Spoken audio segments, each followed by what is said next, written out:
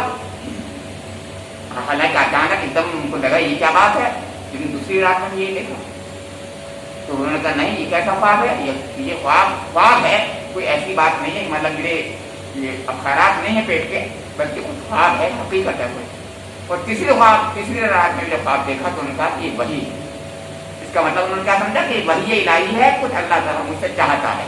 اور کیا چاہتا ہے واضح ہے میرے سامنے کہ انی ارا فی المنام انی اذبحک، میں یہ دیکھتا ہوں. بیٹے سے کہہ رہے ہیں یا بنیا ہے میرے بیٹے. وہ انہوں نے کہا کہ میں یا بنیا انی ارا، میرے بیٹے میں یہ دیکھتا ہوں کہ میں تجھے ذبح کر رہا ہوں. اب بیٹے سے کہہ دیا. سوچیے آپ، بیٹے سے کوئی کہہ سکتا ہے 13 سال کا بیٹا. اب بیٹا کیسا ہے جو میں نے بتایا وہ ابھی آگے آئے گی بات. بیٹا تھا ہی ایسا، اور بیٹے پر اتنا ان کو اعتماد تھا. تو ایسا اعتماد اس سے پتہ چلے گا آگے جو انہوں نے جواب دیا ہے بیٹے نے. اسی لیے علامہ اقبال نے اس کو کہا ہے یہ فیضان نظر تھا یا کہ مکتب کی کرامت تھی، سکھائے کس نے اسماعیل کو آداب فرزند. یہ جو علامہ اقبال نے بات کہی وہ بہت پیاری بات ہے کہ یہ فیضان نظر تھا یا کہ مکتب کی کرامت تھی، سکھائے کس نے اسماعیل کو آداب فرزندی. تو یہاں یہ کہا جا رہا ہے کہ میں میرے بیٹے سے خواب بیان کر رہے ہیں کہ اے میرے بیٹے انی ارا فی المنام، میں خواب دیکھ رہا ہوں، بار بار خواب دیکھ رہا ہوں کہ میں تجھے ذبح کر رہا ہوں. فانظر ماذا ترى، بیٹے تیری کیا رائے؟ اب بتائیے بیٹے سے رائے پوچھ رہے ہیں. انہوں نے کیا کہا؟ قال یا ابت افعل ما تؤمر ستجدنی ان شاء اللہ من الصابرین.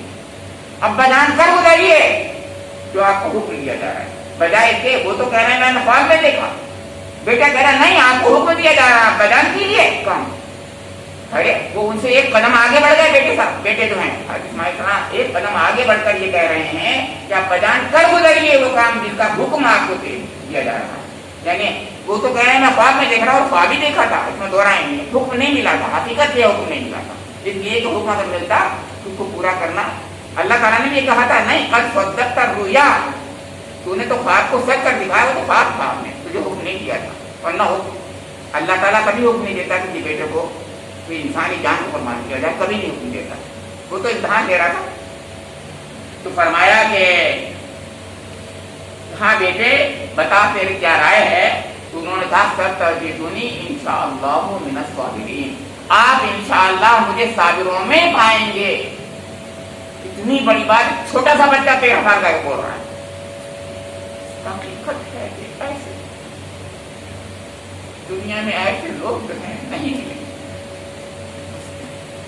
یہ خلیل اللہ اور خلیل اللہ ہی ہو سکتے ہیں، اب کوئی تو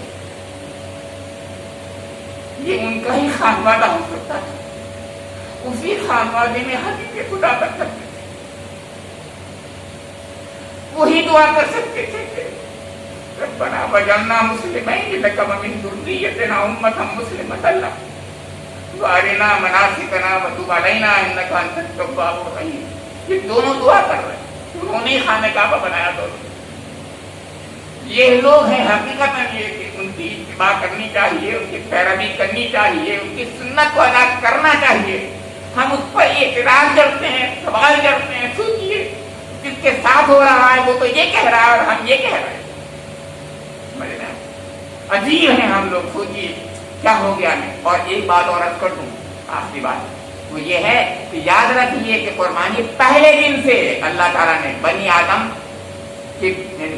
پر واجب قرار دے دی ہے. سورہ مائدہ میں جائیے قربا قربانا فتقبل. ایک بیٹا، دو بیٹوں میں سے دو بیٹوں کو حضرت آدم کے دو بیٹوں سے حکم دیا گیا کہ تم وہ کرو، کوئی نظر کرو، قربانی کرو. تو حابیل اور قابیل کی قربانی ہے. بھائی سوچ رہے حضرت آدم کے اصلی سلبی بیٹے، یعنی یہ نہیں بنی آدم ہم میں سے ذریت آدم نہیں تھی، بلکہ بیٹے باقاعدہ بیٹے، ان کے سلبی بیٹے، ان میں سے دو بیٹوں میں سے ایک نے قربانی جو دی تھی وہ کسی جانور کی دی تھی اور دوسرے نے گیہوں کی بال کی چیزوں کی دی تھی. آپ کو معلوم ہے وہ قابیل کی تھی جو اس نے ایسی چیزوں کی قربانی دے دی جو اناج مناج کی تھی, نظر پوری کر دی, اور کسی جانور کی قربانی دی وہ حابیل نے. اللہ تعالیٰ نے حابیل کی قربانی قبول کر لی, آپ کو پتا ہے تو میدان ہے. تو پھر وہ اس کو پاگل ہو گیا, وہ دوسرا بھائی جو تھا, کہ تیری قربانی کیسے قبول ہوئی بتائیے. اب قربانی قبول کرنا اللہ کا کام ہے, لیکن یہ پہلی قربانی تھی, آپ کو معلوم. بہرحال میں کر رہا ہوں, دوسری قربانی یہ تھی جس کا یہ ذکر ہے. اس کے بعد اور قربانیاں ہوتی رہیں, اور حضرت موسیٰ علیہ السلام کو بہو بقرہ والی قربانی بتائی, حکم دیا گیا. اور اس سے پہلے حضرت الیاس علیہ السلام کی قربانی ہے بال کے خلاف جو پرستش کرتے تھے لوگ, ان کی قرآن میں بھی ذکر ہے اس کا, سمجھا کے. اور وہاں پر باقاعدہ وہ قربانی ایسی اس میں آگ آئی تھی, اور آگ آ کر جلا گئی تھی. اس نے ثابت کیا تھا کہ اللہ تعالیٰ نے قبول کر لیا حضرت الیاس علیہ السلام کی قربانی. تو قربانی تو ایک مسلسل عمل ہے اللہ تعالیٰ کا, اسی لیے قرآن میں فرمایا ہے وَلِكُلِّ أُمَّةٍ جَعَلْنَا مَنْسَكًا لِيَذْكُرُوا اسْمَ اللَّهِ عَلَىٰ مَا رَزَقَهُم مِّن بَهِيمَةِ الْأَنْعَامِ. قربانی تو ہر امت پر فرض کی گئی ہے, واجب کی گئی ہے, مقرر کی گئی ہے, ہر امت پر.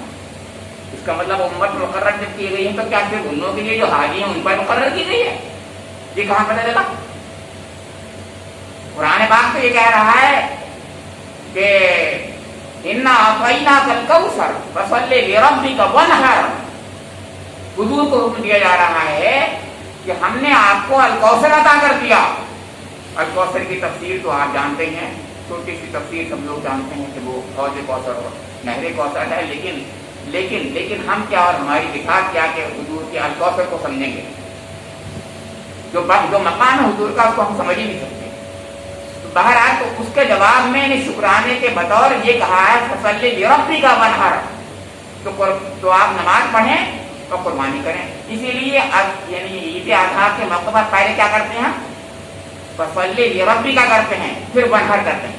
بالکل وہی ترتیب کرتے ہیں. اس کا مطلب یہ ہے کہ یہ جو عید اضحیٰ ہے اس میں وہ بالکل پوری سنت ابراہیمی پر عمل کرتے ہوتے ہیں ہم لوگ, وہ نہر کرتے ہوتے ہیں ہم لوگ. تو کیا مطلب یہ ہے کہ صرف وہ حاجی قربانی کریں گے وہی کریں گے, یا سب سے کہا جا رہا ہے؟ مطلب میں کہہ رہا ہوں اس لیے کہ وہ بالکل لچر باتیں ہیں جو لوگ کرتے ہیں کہ قرآن میں کہیں حکم نہیں ہے اور کہیں حکم نہیں ہے, بقا اسلام کہیں نہیں کہتا ہے, بالکل یعنی ایسی غلط بات ہے, وہ اس کا کوئی گھر پیر نہیں. تو یہاں فرمایا جا رہا ہے انہوں نے کہا بیٹے نے کہ یا ابتی فرما تمر, ابا جان کر ادھر جس کا آپ کو حکم دیا جا رہا ہے ستجدنی انشاءاللہ من الصابرین, آپ انشاءاللہ مجھے صابروں میں پائیں گے. فلما اسلما وتلہ للجبین. اب اللہ تعالیٰ اس عمل کو کیا کہہ رہا ہے, غور کیجیے. فلما اسلما, جب دونوں جھک گئے اپنے رب کے حکم سامنے, اور اسلما کا لفظ ہے اسلام سے, جب دونوں اسلام لے آئے, اس کا مطلب اسلام عین قربانی ہے. اسلام عین قربانی ہے, قربانی کے بغیر اسلام ہے ہی نہیں. قربانی اسلام کی روح ہے. ہر عبادت میں قربانی کی جاتی ہے. انسان اپنے وقت کی قربانی دیتا ہے, اپنی مال کی قربانی دیتا ہے, مختلف چیزوں کی قربانی دیتا ہے. قربانی کے بغیر عبادت ہی نہیں ہوتی. قربانی کے بغیر انسانی زندگی میں ایمان کی زندگی سے سرفراز ہو ہی نہیں سکتا انسان بغیر اس کے. بلکہ کوئی بھی کامیابی قربانی کے بغیر, دنیا میں کوئی بھی کامیابی قربانی کے بغیر نہیں بنتی, چاہے وہ سوشلزم کا انقلاب کیوں نہ ہو. قربانی دیتا ہے انسان, جب یہ اس کو کامیابی ملتی. بغیر قربانی کے انسان کو کامیابی نہیں ملتی. لیس للانسان الا ما سعى, کوشش جب تک نہیں کرتا, قربانی نہیں دیتا, جب تک کچھ نہیں ملتا کسی کو. تو قربانی تو انسان کی کامیابی کی پہلی کنجی ہے, بہترین کنجی ہے. تو یہ کہا فلما اسلما, تو جب دونوں جھک گئے, اسلما دونوں جھک گئے اللہ کے حکم پر, وتلہ للجبین, اور حضرت اسماعیل علیہ السلام کو پیشانی کے بل پچھاڑ دیے. پیشانی کے بل پچھاڑ دینے کی بہت سی تفسیریں ہیں. میں صرف سمپل سی بات بتا رہا ہوں کہ مجھے جو اچھی لگی ایک تفسیر وہ یہ ہے کہ ان کو سجدے کی حالت میں, جیسے کہ قربانی کے لیے کیا جاتا ہے کہ آدمی اس وقت کھانا کعبہ تو بنا نہیں تھا, نہیں اس کی طرف اس کا رخ ہوتا, قبلہ رخ ہوتا, اس وقت تو تھا نہیں وہ. تو صرف سجدہ کی حالت جو ہے وہ سب سے بہترین حالت ہے کہ قرآن میں فرمایا ہے کہ سجدہ کرو اور اپنے رب سے قریب ہو جاؤ. تو انہوں نے اس حالت میں ان کو ڈالا کہ وہ سجدے کی حالت میں. اور بھی ہیں اس کی تفسیریں یہ کہ مطلب یہ تاکہ دیکھ نہ جائیں شفقت زندگی سے، لیکن ہمیں ہماری نظر میں وہ بات زیادہ اہم نہیں ہے، کیونکہ جو باپ بیٹے کی گلے پہ چھری رکھ رہا ہو، کیوں صاحب اس کو شفقت فکری آئے گی؟ نہیں، ہماری ساتھ بات نہیں آتی وہ۔ بہرحال بیٹے نے یہ کہا، یہ بات کی تفسیر آتی ہے کہ حضرت اسماعیل علیہ السلام نے کہا ابا کہیں ایسا نہ ہو کہ آپ، ہاں یہ بیٹا ہے کہہ رہا ہے کہ ابا کہیں ایسا نہ ہو کہ آپ مجھے دیکھ کر کے آپ ہاتھ آپ کے لڑک جائیں، آپ مجھے نیچے کر کے سر نیچے کر دیجیے میرا، کیونکہ آپ چہرہ دیکھیں گے میرا تو شاید شفقت فکری میں آپ وہ کام نہ کر پائیں جس کا حکم آپ کو دیا جائے۔ کیا بیٹا ہے، سوچیے کیا بیٹا ہے، کیا سبحان اللہ، اللہ تعالیٰ نے ایسا کسی کو بنایا ہی نہیں جیسے حضرت اسماعیل علیہ السلام کو بنایا تھا اس معاملے میں۔ وَنَادَيْنَاهُ أَن يَا إِبْرَاهِيمُ، اچانک اللہ تعالیٰ کی طرف سے ایک ندا ہے۔ اب دیکھیے وہ تو خواب تھا، خواب کی تو کئی تعبیریں کی جا سکتی ہیں، اور صحیح بات ہے کہ تعبیر تھی اس کی، اور تعبیر یہی تھی کہ اللہ نے حکم نہیں دیا تھا، حقیقت کی ہوئی، کیونکہ اگر ایسا نہیں ہوتا تو یہ کہا جاتا۔ اس کا مطلب وہ وحی خفی بھی نہیں تھی، ایک خواب تھا، لیکن وحی جلی آ گئی۔ اب تو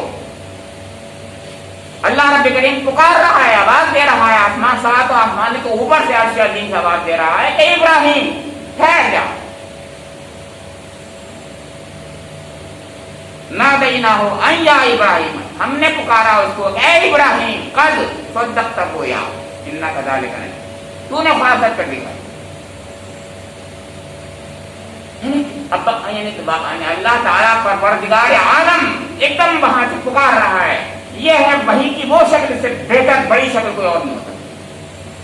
وہ اتنی وحی ہے جلی، اتنی صاف وحی کہ آواز آ رہی ہے حضرت ابراہیم علیہ السلام کو کہ نا بس، اس لیے کہ اگر وہ آپ ذرا لمحہ ایک اور گزر جاتا تو چھری تو لگتی تھی انہوں نے یہاں پر، چلنا باقی تھا۔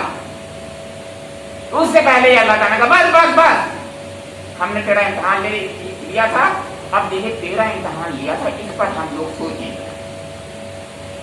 اللہ کا خلیل، اس کا تو امتحان اتنا بڑا لیا جا رہا ہے کہ اس کی اکلوتی اولاد ہے، بڑھاپے کی اولاد ہے، وہ اس وقت عمل کر رہا ہے، 100 سال کا پورا ہے، 99 سال کا، 100 سال کا ہے کہ نہیں؟ 87 سال کی عمر میں ہوئے تھے اور 13 اور 2 100 ہو گئے، 100 سال کی عمر کا بوڑھا ہے اور کوئی اور نہیں ہے ان کا، بڑھاپے کی سہارا کوئی نہیں ہے، وہی بچہ ہے، اور اس کو قربان کرنے جا رہے ہیں۔ اور اس وقت یعنی سوچیے آپ کہ اس وقت اللہ تعالیٰ اتنا بڑا امتحان لے رہا ہے۔ اسی لیے قرآن میں کہا گیا ہے وَإِذِ ابْتَلَىٰ إِبْرَاهِيمَ رَبُّهُ بِكَلِمَاتٍ فَأَتَمَّهُنَّ قَالَ إِنِّي جَاعِلُكَ لِلنَّاسِ إِمَامًا۔ اللہ تعالیٰ کہہ رہا ہے کہ ہم نے ابراہیم علیہ السلام کو چند کلمات سے آزمایا۔ اب سوچیں، مطلب میرے کہنے کا یہ ہے کہ ہم سوچیں کہ ہمیں چھوٹی چھوٹی چیزوں پر آزماتا ہے اللہ تعالیٰ تو ہم رو دیتے ہیں، چیخ جاتے ہیں۔ ان کو اتنا بڑا امتحان میں ڈالا، اور یہ تو ایک امتحان نہیں، کتنے امتحانات اس سے پہلے گزر چکے تھے، آپ کو یاد ہے، آگ میں ڈال چکے تھے، وہ بیوی بچے کو بیا ہو گیا، جنگل میں چھوڑ چکے تھے، سب کچھ کر چکے تھے، وہ سب کچھ کر چکے تھے، اتنے قربانیاں تھیں، ساری قربانیاں دے چکے تھے، یہ آخری قربانی رہ گئی، وہ بھی اللہ تعالیٰ نے لے لی مان۔ لیکن فَأَتَمَّهُنَّ تو اس میں پورے ہو گئے، پورے اتر گئے، تو اللہ تعالیٰ اب اوپر سے حکم آ رہا، بشارت آ رہی ہے اِنِّی جَاعِلُكَ لِلنَّاسِ إِمَامًا، اب ہم تمہیں امام بنا دیں۔ آپ کو معلوم کتنا بڑا امام بنایا؟ دنیا میں ان سے زیادہ روحانی بڑا پیشہ کوئی نہیں۔ 3 بڑی بڑی امتیں، جیوز، کرسچین اور مسلم، تینوں کے امام ہیں حضرت ابراہیم علیہ السلام۔ ابراہیمک ریلیجن کہلاتے ہیں سب، جیوز کے بھی یہ پیشوا ہیں، سب سے بڑے پیشوا، بلکہ ان کا تو ابراہیمک ریلیجن کا مطلب وہ تو ہیں، وہ تو کہتے ہی ہیں۔ کرسچینز کے بھی سب سے بڑے پیشوا حضرت ابراہیم علیہ السلام ہے، اور حضور کے تو جد امجد جس کا ذکر میں آ رہا ہے، یہی کہتا ہے سنت ابی تم ابراہیم، تمہارے ابی ہیں، باپ ہیں تمہارے۔ تو اس کا مطلب یہ ہے کہ ایسا مقام حضرت ابراہیم علیہ السلام کو ملا جیسا مقام کسی کو نہیں ملتا، لیکن ایسی امتحان، ایسی قربانی بھی دی انہوں نے جیسا کوئی قربانی نہیں۔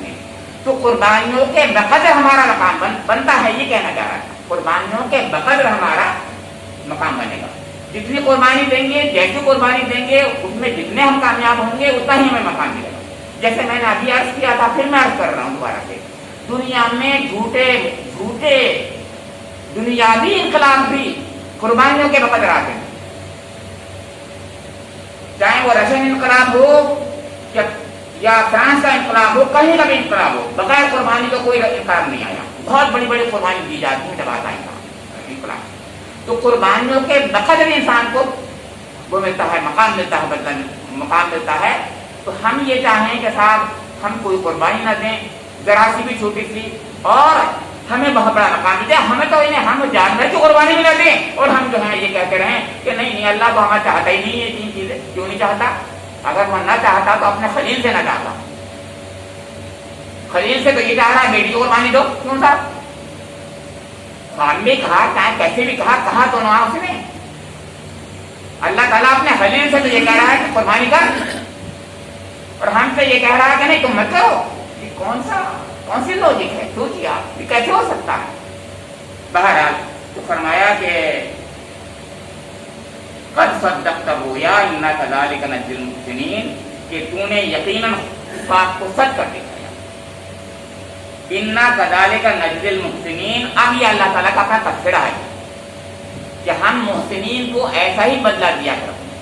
محسنین کا مطلب یہ ہے نیکوکاروں کا. نیکوکار کا مطلب یہ ہے کہ کہا تو تجھ سے کچھ بھی نہیں گیا تھا، خواب دکھایا تھا تجھے، تو نے اس کو عملی جہاں پہنا دیا. تو نے تو اس سے تو ہم نے نہیں کہا تھا نا، اور کوئی کہہ بھی نہیں سکتا. اللہ تعالیٰ کبھی نہیں کہتا کہ انسان کی قربانی دی جائے، کبھی نہیں کہتا، کبھی نہیں کہتا. اس میں دو رائے نہیں. تو ان ھذا لہو البلاء المبین، لیکن یہ بہت بڑی، حقیقت میں بہت بڑی اور کھلی ہوئی آزمائش. اللہ تعالیٰ فرما رہا ہو جس کو کہ کھلی آزمائش تھی، تو اس میں کوئی شک ہو سکتا ہے نا. اور میں اور آپ بھی سوچیں اس سے بڑی کوئی آزمائش ہو سکتی ہے؟ میں نے ابھی آپ کو بتایا 100 سال کا بوڑھا، کوئی اولاد نہ ہو، ایک ہی ہو اولاد، اکلوتی اولاد ہو، اور اس کے بعد جو ہے وہ جو ہے اپنے بیٹے کو قربان کرنے تیار ہو گیا ہو، تو اس سے بڑی آزمائش کیا ہو سکتی ہے؟ پھر فرمایا تو فدیناہ بذبح عظیم، ہم نے ایک بڑی قربانی فدیے میں دے کر اس کے بچے کو چھڑا دیا. اب اس کے بعد سوچیے، یعنی میں نے عرض کیا کہ کبھی بھی اللہ تعالیٰ نہیں چاہتا کہ کوئی انسانی جان لے کر کے اس کی قربانی دی، کبھی نہیں چاہتا. یہ تو ایک امتحان تھا، اور امتحان میں کبھی یہ مقصود نہیں تھا کہ بیٹے کی قربانی کریں، وہ کبھی نہیں تھا. اگر ایسا ہوتا تو حکم دیتا اللہ تعالیٰ، حکم نہیں دیا تھا. میں نے کہا انہوں نے تعبیر ایسے ہی لی، حضرت ابراہیم علیہ السلام نے اس کی تعبیر ایسے ہی لی کہ میں بیٹے کی قربانی دے دوں، لیکن اگر حکم ہوتا تو کرنا پڑتا، اور اللہ تعالیٰ کہتا ہاں ہم نے حکم دیا تجھے، نہیں کہا. اس کا مطلب یہ ہے کہ وہ کہیں نہیں تھی. تو کیا تھا؟ قربانی تو تھی اسی کی جس کی قربانی ہم کر رہے ہیں آج. وَفَدَيْنَاهُ بِذِبْحٍ عَظِيمٍ، یعنی وہ قربانی جس کو اللہ تعالیٰ نے پھر حضرت ابراہیم علیہ السلام کو حکم دیا کہ مینڈے کی قربانی کرو، ایک جانور کی قربانی کر دو، اس کے بدلے میں فدیے میں وَفَدَيْنَاهُ بِذِبْحٍ عَظِيمٍ، اس کے بدلے میں ایک ذبح کر لو، ایک قربانی دے دو، یہی بس کافی ہے تمہاری. ہم سے بھی یہی کہا جا رہا ہے. ہم سے تو نہیں کہا جا رہا اپنے بیٹے کی جان دے دو، اپنی جان لے دو، کبھی نہیں کہا. ہاں اللہ کی راہ میں اگر موقع آئے گا، اور آنا چاہیے، کبھی آتا ہے ایسا، تو اللہ کی راہ میں جہاد کیا جاتا ہے، اور جہاد میں جان دی جاتی ہے. اور اس وقت یہ سوچا جاتا ہے، سوچا جانا چاہیے کہ جان دی ہوئی اسی کی تھی. اب تو یہ ہے کہ حق ادا نہیں ہوا. صحیح بات یہی ہے کہ یہ تمنا اور حوصلہ تو ہونا چاہیے. اگر حوصلہ نہیں ہے تو بتائیے پھر میں مومن، اور آپ مومن کس چیز کے ہیں؟ ہے کیا مومن؟ ایمان تو اسی کا نام ہے نا کہ ان صلاتی و نسکی و محیای و مماتی للہ رب العالمین، میرا مرنا اور میرا جینا صرف اللہ، میری نماز، میری قربانیاں، میرا مرنا، میرا جینا صرف اللہ کے لیے. یہی تو ہمارا، یہ اگر تمنا نہیں ہے، یہ حوصلہ نہیں ہے تو کچھ نہیں ہے. عملاً ہمیں تو کرنا چاہیے، لیکن عملاً تو کم سے کم نیت تو ہونی چاہیے نا. تو یہی چیز ہے. پھر فرمایا اللہ تعالیٰ نے وَتَرَكْنَا عَلَيْهِ فِي الْآخِرِينَ، تو اس کی تعریف و توصیف ہمیشہ کے لیے بعد کی نسلوں میں چھوڑ. اب آپ سوچئے کہ اس واقعے کو اللہ تعالیٰ نے یادگار بنا دیا. 4,500 سال پہلے یہ واقعہ رونما ہوا، 4,500 سال پہلے. لیکن آپ نہیں جانتے کہ کیا وہاں کے عرب کے لوگ قربانی نہیں کرتے تھے؟ قربانی کرتے تھے. اور کیا آپ نہیں جانتے کہ بنی اسرائیل کے انبیاء کرام میں قربانی نہیں ہوتی تھی؟ قربانی ہوتی تھی، بلکہ میں آپ کو بتا دوں کہ ابراہمک ریلیجن جو کہلاتے ہیں وہ سیکریفیشل ریلیجن ہیں سب کے سب، خاص طور سے جیوش ریلیجن جو ہے یہ جسے ہم یہودیت کہتے ہیں، آپ یہودیت ہے نہیں، وہ حضرت موسیٰ علیہ السلام کے لیے جو ہے وہ سیکریفیشل ریلیجن ہے۔ آپ کو بتا دوں اس میں سب سے بڑے کاہن حضرت ہارون علیہ السلام ہیں، وہ قربانی کے ہی سب سے بڑے یعنی پروہت تھے، قربانی کے بارے میں ہی سب کچھ ان کو جو ہے وہ بنایا تھا، پریسٹ سب سے بڑے پریسٹ وہ تھے۔ تو حضرت ہارون علیہ السلام کو وہ ذمہ داری دی گئی تھی کہ وہ بتائیں گے کیسے کیا جائے قربانی۔ تو جس کے ایک بتا دوں وہاں پر سب سے بڑی عبادت جو ہے وہ قربانی ہوتی ہے۔ جیوش ریلیجن میں جیوز کے یہاں سب سے بڑی ہمارا نماز ہے، ہمارا روزہ ہے، ہمارے یہاں حج ہے، ان کے سب سے بڑی جو عبادت ہے وہ قربانی ہوتی ہے۔ یاد رکھیے سیکریفیشل ریلیجن ہے وہ۔ تو جہاں سیکریفیشل ریلیجن ہو اس میں اتنی بڑی بات فرمائی جا رہی ہے کہ ترکنا علیہ فی الآخرین، ان کی یادگار ہم نے قائم کر دی۔ تو ان کی یادگار بنی اسرائیل میں تو ایسے قائم کی جس کا میں ذکر کر رہا ہوں، اور بنی اسماعیل میں ایسے قائم کی کہ جس کو ہم دیکھ رہے ہیں اور آپ ہم یہاں بیٹھے ہوئے ہیں، اور آج اللہ کا شکر ہے کچھ نہ کچھ گئی ہوئی حالت میں بھی اللہ کا شکر ہے کہ ہم اس بات کے لیے کبھی ہم وہ نہیں کریں گے، اس میں مداحنت نہیں کر سکتے کہ کوئی یہ ہم سے کہے کہ قربانی چھوڑ دو تم اور پیسے دے دو۔ اللہ کا شکر ہے اس گئی گزری حالت میں بھی ہم یہی چاہتے ہیں کہ قربانی کریں، اس لیے کہ قربانی ہر چیز کا ایک اپنا ایک مقام ہوتا ہے، ہر چیز جو ہے اس کا الگ ایک یعنی گویا اس کا ایک اثر ہوتا ہے، ہر چیز کا ایک اثر ہوتا ہے۔ جیسے میں کہوں کہ میں پیسے دے کر کے وہ اثر لے لوں، جان کی قربانی والا کیسے لے لوں گا؟ جان کی قربانی کا جان کی قربانی والا اثر ہوگا، نماز سے نماز کا اثر ہوگا، قربانی سے قربانی کا اثر ہوگا، حج سے حج کا اثر ہوگا، ہر چیز کا الگ اثر ہوتا ہے۔ ہر عبادت اپنا الگ اثر ڈالتی ہے انسان کی زندگی پر، مومن کی زندگی پر۔ قربانی اپنا اثر ڈالتی ہے، اور وہ قربانی تمامی عبادتوں کی جان ہے، جوہر ہے، یاد رکھیے گا، کیونکہ ہر عبادت میں قربانی اس کا اصل جوہر ہوتا ہے۔ ہر عبادت میں قربانی اس کا جوہر ہوتی ہے، اس لیے ایک علامت قربانی بھی کی جانی چاہیے۔ یہ علامت قربانی ہے، یعنی ہم حقیقت میں تو قربانی وہ کریں گے جس کے پیچھے وہ کیا کہتے ہیں آپ کا وہ نیت ہے، وہ طرف ہے، وہ حوصلہ ہے، جس کو ہم کہتے ہیں کہ ہم اللہ کی راہ میں سب کچھ قربان کر دیں گے، لیکن اس کو علامت کی شکل میں بھی تو ہمیں کرنا چاہیے۔ جیسے ہم جو ہے نماز میں یہ علامتی طور پر کیوں کھڑے ہوتے ہیں، ہاتھ باندھ کر کھڑے ہو جاتے ہیں، کیوں ہم جھک جاتے ہیں، کیوں ہم ماتھا ٹیک دیتے ہیں؟ یہ سب چیزیں کیا ہیں؟ علامتیں ہیں۔ مطلب یہ ہے کہ ہم یہ کہتے ہیں گویا کہ اے اللہ ہم جھک جائیں گے آپ کے آگے، اے اللہ ہم ماتھا ٹیک دیتے ہیں تیرے آگے۔ ماتھا ٹیکنا وغیرہ کوئی چیز نہیں، حقیقت یہ ہے کہ ہمارا وہ جذبہ علامت کی شکل اختیار جب کر لیتا ہے تو اس کا ایک اثر ہوتا ہے۔ تو جب تک جانوروں کی قربانی ہم نہیں دیں گے وہ علامتی طور پر اس کا اثر نہیں ہوگا، یہی بات فرمائی جا رہی ہے۔ تو آخر میں فرمایا سلام علی ابراہیم، کیا بات فرمائی اللہ تعالیٰ نے، جس کو رب کریم سلام کر دے اس کو تو کوئی تصور ہی نہیں کرتا۔ سلام علی ابراہیم، اللہ تعالیٰ نے اس عمل پر حضرت ابراہیم علیہ السلام کو سلام کہہ دیا، اس دنیا میں سلام کہہ دیا۔ اس سلام کا اثر یہ ہے کہ دنیا میں ہر شخص حضرت ابراہیم علیہ السلام کو سلام کر رہا ہے۔ پھر میں عرض کر رہا ہوں کہ جیوز بھی سلام کرتے ہیں، عیسائی بھی سلام کرتے ہیں، مسلمان بھی سلام کرتے ہیں، ایسا سلام کرتے ہیں، ایسا سلام کرتے ہیں کہ جس کا تصور نہیں کر سکتے۔ ان کا بنایا ہوا خانہ کعبہ اور طواف کرتے ہیں مسلمان، آپ دیکھ رہے ہیں۔ ان کی بیوی کس دوڑی تھی جو صفا مروا کے درمیان صحیح کی تھی، اس کی بھی یادگار ہم کرتے ہیں۔ ان کے بیٹے نے جو پیر پارے تھے، ان کا دندہ نکلا تھا، اس کو بھی پانی پی کر کے ہم برکتیں حاصل کرتے ہیں۔ ان کا پورا خاندان اس کو ہم سلام کرتے ہیں، سلام علی ابراہیم۔ دنیا کے سارے مومن سلام کرتے ہیں، دنیا کے اور اس کائنات کے سارے فرشتے سلام کرتے ہیں، رب کریم خود سلام کرتا ہے، سلام قولا من رب الرحیم۔ تو وہاں بھی ہوگا مومنوں کو، لیکن اللہ تعالیٰ نے دنیا میں بھی حضرت ابراہیم علیہ السلام کو سلام کیا، اور ایسا سلام کہ ان کی سلامتی کے دعائیں انہوں نے جب کہا اذن فی الناس بالحج، آ جاؤ لوگوں حج کے لیے، ہم کہتے ہیں لبیک اللہم لبیک، کہہ تو رہے تھے حضرت ابراہیم علیہ السلام، اور ہم کہتے ہیں لبیک اللہم لبیک۔ اس کا مطلب حضرت ابراہیم کی صدا اللہ کی صدا ہو گئی، اللہ کا حکم ہو گیا اور حقیقت میں اللہ کی کا حکم ہوا. تو سوچئے کہ مومن کا ہاتھ جو ہوتا ہے وہ بھی ہوتا ہے وہ اللہ ہی کا ہاتھ ہوتا ہے. تو وہ جو آواز دی تھی انہوں نے جو اذن فی الناس بالحج کے لیے کہا تھا وہ اللہ کی آواز ہو گئی, اللہ تعالیٰ نے پکارا گیا. تو حضرت ابراہیم علیہ السلام کا مقام ہم سمجھیں گے نہیں سمجھیں گے. بس اللہ سے یہ دعا ہے میری اور آپ کی کہ ہم لوگ ان کی سنت پر عمل کر کے کچھ نہ کچھ اس عمل کو کر کے ہم بھی اسلام میں اپنا ایک حصہ چھوٹا سا حصہ کر ایک حقیقی کا حصہ اپنا شامل کرا دیں کہ اللہم تقبل منا کما تقبلت من حبیبک محمد و خلیلک ابراہیم. یہ جو سبقی کہتے ہیں کہ جیسے آپ نے اس قربانی کو اپنے حبیب کی قربانی کو قبول کیا تھا اور اپنے خلیل کی قربانی کو قبول کیا تھا ایسے قبول کیا.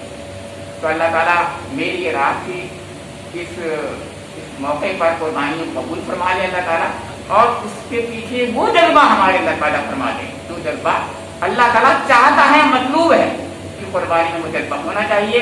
وہی جذبہ عین اسلام ہے, یہی اسلام ہے. وَأَسْلَمَ وَتَلَّهُ لِلْجَبِينِ, یہی اسلام ہے. قرآن میں اسلام اور حضرت ابراہیم علیہ السلام کے درمیان میں بالکل فرق نہیں کیا گیا ہے. انہوں نے نام ہمارا مسلم رکھا تھا. وَسَمَّاكُمُ الْمُسْلِمِينَ مِنْ قَبْلُ وَفِي هَذَا, سورہ حج میں کہا گیا, وہ بھی یہی بات ہے. یعنی مطلب وَسَمَّاكُمْ کا مطلب اللہ تعالیٰ نے بھی نام بھی رکھا تمہارا, اور حضرت ابراہیم علیہ السلام نے بھی نام رکھا مسلم نام رکھا. اس کے پیچھے یہی اسلمہ کا لفظ ہے. مفسرین نے بتایا کہ یہ اسلمہ جو کہا ہے یعنی عین اسلام یہی ہے جو انہوں نے عمل کر کے دکھایا. تو اگر ہم سمجھتے ہیں اسلام کیا ہے تو مجھ سے پوچھے تو آپ ایک سمپل بات کہی کہ حضرت ابراہیم علیہ السلام نے اپنے بیٹے کی جو قربانی کی تھی اس وقت جو خاص طور سے وہ کیفیت سے گزرے تھے وہ اور جس عمل سے گزرے تھے یہی اسلام. اللہ رب کریم مجھ پر آپ لوگوں کو قرآن پاک کو سمجھنے کی, اس کے مطابق عمل کرنے کی, حضور نبی اکرم کی سنتوں پر عمل کرنے کی, اور حضور نبی اکرم نے اور اللہ رب کریم نے جن اعمال کو کرنے کا حکم دیا ہے ان پر عمل کرنے کی, اخلاص کے ساتھ عمل کرنے کی توفیق عطا فرما دے. جس میں جو غلطیاں ہم سے ہو جاتی ہیں ہو گئی ہیں اللہ تعالیٰ ان کو معاف فرما دے. ربنا تقبل منا انک انت السمیع العلیم وتب علینا انک انت التواب الرحیم. السلام علیکم ورحمۃ اللہ وبرکاتہ. حضرات, اس چینل پہ آپ کو درس قرآن کی ویڈیو دیکھنے کو ملے گی. ہم اس چینل پر ہر فرائیڈے کو درس قرآن کی ویڈیو اپلوڈ کرتے ہیں. اور حضرات, ہماری جو لوکیشن ہے وہ مسجد ابو عبیدہ, اقرا کالونی, اسٹریٹ نمبر 6, علی گڑھ, یو پی. تو حضرات, آپ سبھی سے شرکت کی درخواست ہے, اور آپ سبھی حضرات اپنے ساتھیوں کے ساتھ اس ویڈیو کو شیئر کریں, چینل کو سبسکرائب کریں اور بیل آئیکن ضرور پریس کر لیے گا جس سے کہ آنے والی ویڈیو سب سے پہلے دیکھ سکیں آپ. السلام علیکم ورحمۃ اللہ وبرکاتہ.